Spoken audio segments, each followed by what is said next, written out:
नमस्कार।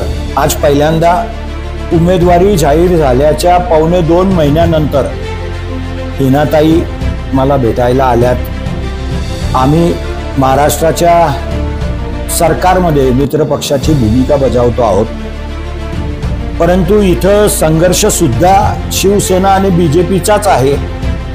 त्यांनी का म्हणून एवढे दिवस लावले इथं आमच्याकडे यायला किंवा आम्हाला भेटायला किंवा साधा फोन करायला?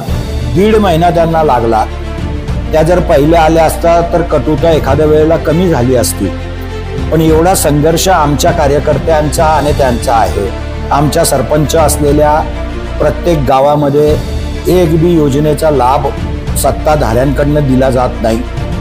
एक बी आदिवासी विकास विभागाच्या योजनेचा लाभ शिवसेनेमध्ये असलेल्या आदिवासीला जरी तो पात्र असला तरी त्याला भेटत नाही। आणि असा सर्व संघर्ष एक भेटल्याने आपला मिटेल असं मला तरी वाटत नाही, कारण आम्ही जरी सांगितलं तरी कार्यकर्ते ऐकण्याच्या मूडमध्ये नाहीत। आणि म्हणून मी हिनाताईंना सुद्धा विनंती केली आहे की मी वरती सुद्धा सांगून आलोय की गावित परिवाराला आणि आम्हाला एकत्र बसवा।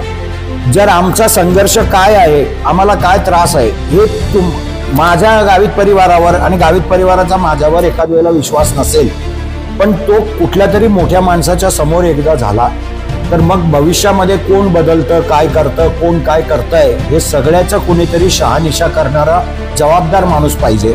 आणि म्हणून मी ताईला सुद्धा विनंती केली की तुम्ही सांगाल वरती पण, आणि एकनाथ शिंदे आणि देवेंद्रजी जेही बोलवतील मी यायला तयार आहे, पण आपला जो काही निर्णय होईल तो त्यांच्या समोरच होईल असं मला तरी वाटतं। आम्ही मित्रपक्षाचेच लोक आहोत।